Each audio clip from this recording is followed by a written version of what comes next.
और खेलती रही। सारा दिन घूमने फिरने के बाद जब वो वापस आई तो घर तैयार देखकर हैरान रह गई।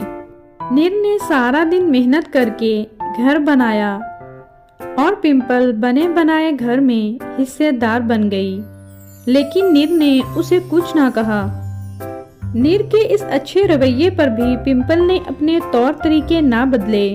वो वैसे ही बेपरवाह और बदसलीका रही।